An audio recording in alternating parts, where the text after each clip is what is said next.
नमस्कार, मैं प्रिया। आज है 31 अगस्त। चले जानते हैं बिहार की 25 बड़ी खबरों को।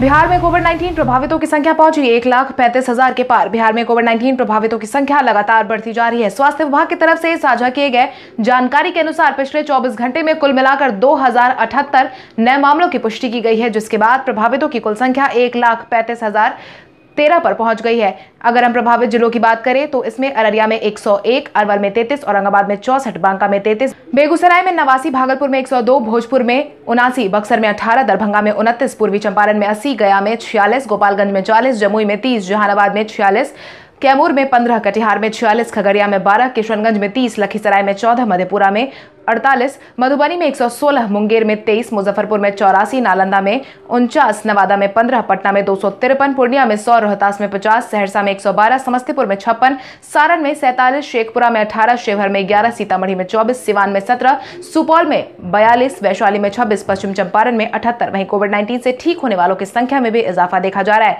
स्वास्थ्य विभाग की तरफ से शाम 4 बजे तक जारी किए गए अपडेट के अनुसार कुल मिलाकर 1,17,305 मरीज ठीक हो चुके हैं और 688 लोगों की जान जा चुकी है। बिहार के चंपारण के बरना का प्रधानमंत्री नरेंद्र मोदी ने किया जिक्र। प्रधानमंत्री नरेंद्र मोदी ने बीते दिन अपने मन की कार्यक्रम के दौरान बिहार के चंपारण जिले की परंपरा बरना का जिक्र किया है। इस परंपरा को 60 घंटे के बरना के नाम से जाना जाता है। लोगों को संबोधित करते हुए प्रधानमंत्री नरेंद्र मोदी ने कहा कि बहुत बारीकी से देखने पर हमें पर्व और पर्यावरण के रिश्तों के बारे में पता चलता है। इन दोनों ही चीजों के बीच एक गहरा रिश्ता है। मिली जानकारी के अनुसार पर्व में पर्यावरण और प्रकृति के साथ सहजीवन का संदेश छिपा होता है। वहीं कई सारे पर्व प्रकृति की रक्षा के लिए भी मनाए जाते हैं। बिहार के चंपारण में सदियों से थारो आदिवासी समाज के लोग 60 घंटे के लॉकडाउन या उनके ही शब्दों में कहे तो 60 घंटे के बरना का पालन करते हैं। प्रकृति की रक्षा के लिए बरना को थारू समाज में अपनी परंपरा का हिस्सा बना लिया और सदियों से बनाया हुआ है। बिहार में इन 7 शहरों में होगी जेईई मेंस की परीक्षा। जेईई मेंस की परीक्षा के आयोजन को लेकर तैयारियां पूरी कर ली गई है। वहीं अब एनटीए की तरफ से तैयारी पूरी कर ली गई है और साथ ही खबर भी साझा कर दी गई है, जिसके तहत कोविड-19 के माहौल में परीक्षा केंद्रों की संख्या में बढ़ोतरी की गई है। नेशनल टेस्टिंग एजेंसी ने बिहार के 7 शहरों में 43 सेंटर का निर्माण करवाया है। टेस्टिंग एजेंसी के अनुसार यह परीक्षा पटना के 20, भागलपुर के 4, मुजफ्फरपुर और दरभंगा के 5, गया के 4, पूर्णिया और आरा के 2-2 सेंटरों में आयोजित होगी। वहीं परीक्षा में साफ तौर पर 99% छात्रों को पहली प्राथमिकता वाले शहर का सेंटर आवंटित किया गया है। 50 साल की उम्र को पार कर चुके पुलिसकर्मियों को रिटायर करने का फैसला हुआ निरस्त। कुछ दिनों पहले बिहार पुलिस मुख्यालय ने अपने आदेश में साफ तौर पर कहा था कि 50 साल के बाद पुलिसकर्मियों को जबरदस्ती रिटायर किया जाएगा। इस फैसले को अब पुलिस मुख्यालय ने वापस ले लिया है। मिली जानकारी के अनुसार 23 अगस्त को सभी जिलों के पुलिस अधीक्षकों और रेल एसपी को एक पत्र जारी किया गया था, जिसके बाद इस आदेश को बिहार पुलिस एसोसिएशन ने विरोध किया था। एसोसिएशन के अध्यक्ष मृत्युंजय कुमार सिंह ने सरकार और पुलिस मुख्यालय को इस बारे में चिट्ठी भी लिखी थी, जिसके बाद इस फैसले को तत्काल प्रभाव से निरस्त कर दिया गया है। जमुई में 110 एकड़ में फैला इको पार्क बिहार का बनेगा गौरव। बिहार के जमुई जिले में सबसे बड़ा इको पार्क का निर्माण पूरा हो चुका है। 110 एकड़ में फैले इस पार्क में Ashok Vatika, carbon forest, interpretation centre, children park, cafeteria आदि का निर्माण करवाया गया है। यह देश का एकमात्र पार्क होगा जहां पर एक कल्पवृक्ष भी लगाया गया है। मिली जानकारी के अनुसार इस पार्क में 277 कल्पवृक्ष लगाए जाएंगे। पार्क में सैकड़ों तरह के दुर्लभ पौधे हैं। यह पौधे देश के कई हिस्सों में लाए गए हैं। वहीं इस स्थल को पर्यटक स्थल के रूप में विकसित कर दिया गया है। स्वास्थ्य मंत्री मंगल पांडे के आवास का एएनएम कर्मचारियों ने किया घेराव। राजधानी पटना में बीते दिन एक बार फिर से एएनएम कर्मचारियों ने स्वास्थ्य मंत्री मंगल पांडे के आवास का घेराव किया था। मौके पर मौजूद एएनएम ने स्वास्थ्य मंत्री की खूब बयानबाजी भी की। एएनएम की तरफ से कहा गया है कि स्वास्थ्य मंत्री ने उन्हें आश्वासन दिया था कि उन्हें समान काम के बदले में समान वेतन मिलेगा, जो कि आज तक पूरा नहीं हो सका है। मिली जानकारी के अनुसार बड़ी संख्या में एएनएम स्वास्थ्य मंत्री के आवास पर पहुंचे थे और नौकरी को नियमित करने की मांग कर रहे थे। बिहार के 9 मेडिकल कॉलेज अस्पतालों में लगाई जाएगी आरटीपीसीआर मशीन। बिहार के 9 मेडिकल कॉलेज अस्पतालों में 2-2 आरटीपीसीआर मशीन लगाए जाने की योजना बनाई गई है, जिसको लेकर तेजी से काम किया जा रहा है। इन मशीनों के लगाए जाने के बाद जांच में तेजी आने की उम्मीद जताई जा रही है। मुख्यमंत्री नीतीश कुमार के निर्देश के बाद स्वास्थ्य विभाग ने यह निर्णय लिया है। इन मशीनों के लगने के बाद कोविड-19 संक्रमित मरीजों की जांच में और तेजी आ जाएगी। अभी राज्य में औसतन 7,000 सैंपल की जांच आरटीपीसीआर मशीन से की जा रही है। राज्य सरकार ने इन मशीनों की मदद से 20,000 सैंपल जांच प्रतिदिन करने का लक्ष्य निर्धारित किया है। आज बिहारी पहचान में हम बात करेंगे स्वाति शर्मा की। स्वाति शर्मा एक संगीतकार है जिन्होंने बन्नो तेरा स्वैगर गाने से खूब सुर्खियां बटोरी है। सिर्फ यही नहीं, उन्होंने बॉलीवुड फिल्म में कई गाने भी गाए हैं। 2017 में स्वाति शर्मा ऐसी पहली गायिका बनी थी जिन्होंने आईफिल टावर में गाना गाया था। बन्नो तेरा स्वैगर गाने से सुर्खियां बटोरने वाली स्वाति शर्मा का जन्म 4 अक्टूबर 1994 को बिहार के मुजफ्फरपुर जिले में हुआ था। स्वाति शर्मा 7 साल की उम्र से गाना गाती थी। बाद में जाकर उनके परिवार वालों ने उन्हें खूब प्रोत्साहन किया, जिसके बाद उन्होंने अपने करियर की शुरुआत सिंगिंग से की। स्वाति शर्मा को सुनिधि चौहान से भी तुलना की जाती है, जो कि बॉलीवुड की जानी मानी गायिका है। वहीं उन्होंने चंडीगढ़ यूनिवर्सिटी से म्यूजिक में अपना कोर्स कंप्लीट किया है और साल 2014 से लगातार गाने से जुड़ी हुई हैं।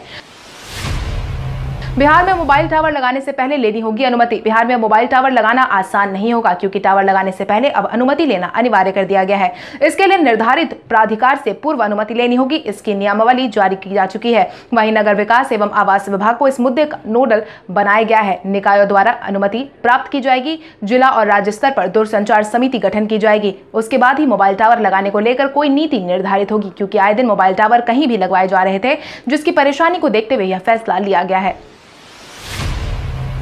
सुशांत सिंह राजपूत मामले में बहन मीतू सिंह और प्रियंका से भी पूछताछ करेगी सीबीआई। सुशांत सिंह राजपूत के मामले में सीबीआई के हस्तक्षेप के बाद कई बातों का खुलासा लगातार होता जा रहा है। वहीं सीबीआई इस पूरे मामले में समझने के लिए जल्द से जल्द बहन मीतू सिंह और प्रियंका से भी पूछताछ करने वाली है। मीडिया रिपोर्ट के माने तो प्रियंका के पति सिद्धार्थ के बयान भी दर्ज करवाए जाएंगे। सीबीआई की टीम ने रिया के माता पिता से अभी पूछताछ नहीं की है। उनकी उम्र को देखते हुए सीबीआई की टीम उनके घर जाकर पूछताछ करेगी। बताया तो यह भी जा रहा है कि सुशांत के साथ उनकी बहन मीतू रह रही थी, लेकिन उनकी अभी तक कोई पूछताछ नहीं की गई है।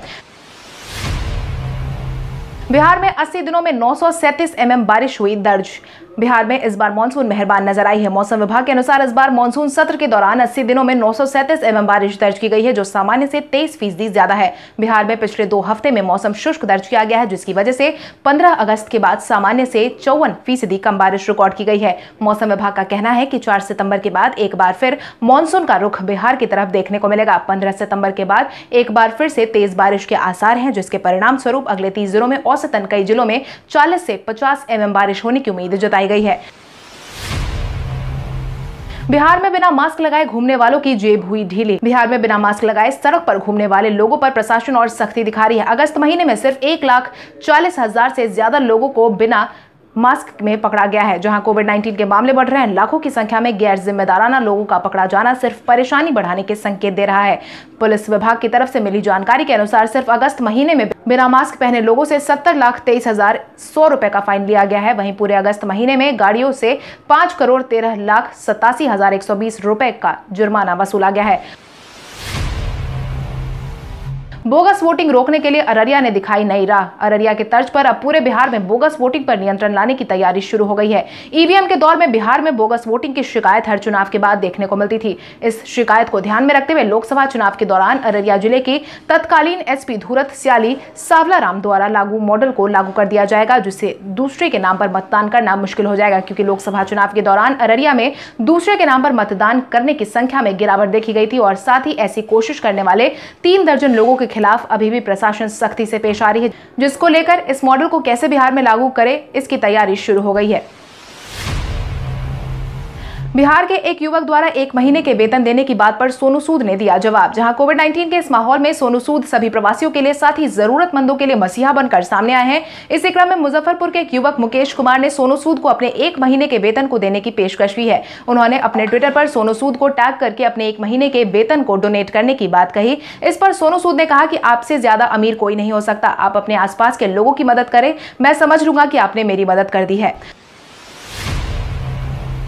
आगामी विधानसभा चुनाव में कांग्रेस करेगी सत्ता परिवर्तन का आह्वान। कांग्रेस आगामी विधानसभा चुनाव में महागठबंधन का हिस्सा रहते हुए मैदान में उतरने वाली है। वहीं कांग्रेस ने मैदान में उतरने से पहले चुनावी नारा भी चुन लिया है। कांग्रेस इस चुनाव में राज्य में सत्ता परिवर्तन का नारा गढ़ रही है, जिसके तहत कांग्रेस ने अपनी चुनावी गतिविधियों में पार्टी के नए नारे का प्रयोग शुरू कर दिया है, जिसमें कांग्रेस का नारा है बोले बिहार बदले सरकार, यानी कि साफ तौर पर बिहार में कांग्रेस ने भी विधानसभा चुनाव को लेकर कमर कस ली है।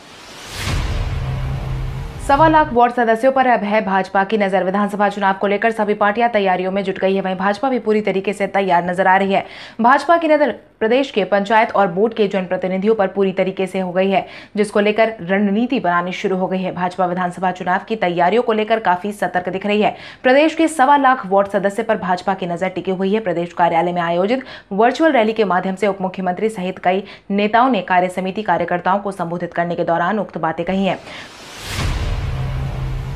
भोजपुरी सुपरस्टार अक्षरा सिंह ने अपने जन्मदिन पर किया नेक काम। भोजपुरी सुपरस्टार अक्षरा सिंह ने बीते दिन अपने जन्मदिन पर एक बच्चे की किस्मत खोल दी है। अक्षरा सिंह ने अपने जन्मदिन के मौके पर वैशाली जिले के राजा पाकर प्रखंड के बिरला लखन सिंह गांव के एक बच्चे की शिक्षा दीक्षा की जिम्मेदारी उठाने का फैसला लिया है, जिसके लिए वे बच्चे को हर महीने पढ़ाई के लिए आर्थिक मदद करती रहेंगी। आपको बता दें, बिरला लखन सिंह निवासी राम आशीष मांझी ने कुछ दिनों पहले दुनिया को अलविदा कह दिया था, जिसके बाद उनका 7 वर्षीय पुत्र बेघर और अनाथ हो गया था।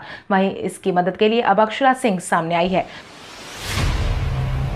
बिहार विधानसभा चुनाव में नामांकन दाखिल करने में एक साथ 2 व्यक्तियों को ही मिलेगी मंजूरी। आगामी बिहार विधानसभा चुनाव को लेकर के तैयारियां जोर शोर से चल रही हैं। हालांकि तैयारियों के बीच इस बात का भी खास ख्याल रखा जा रहा है कि पूरे देश में इस वक्त कोविड-19 का माहौल है। ऐसे में सोशल डिस्टेंसिंग के नियमों का पालन करना अनिवार्य है। वहीं अब चुनाव आयोग ने नामांकन प्रक्रिया में पूरी तरीके से बदलाव कर लिया है। जारी आदेश में साफ तौर पर कहा गया है कि नामांकन प्रक्रिया में केवल 2 व्यक्ति एक ही साथ उपस्थित रह सकते हैं। साथ ही अधिकतम 2 वाहनों के इस्तेमाल की अनुमति दी गई है। रोड शो के लिए भी 10 की जगह मात्र 5 वाहन की मंजूरी दी गई है।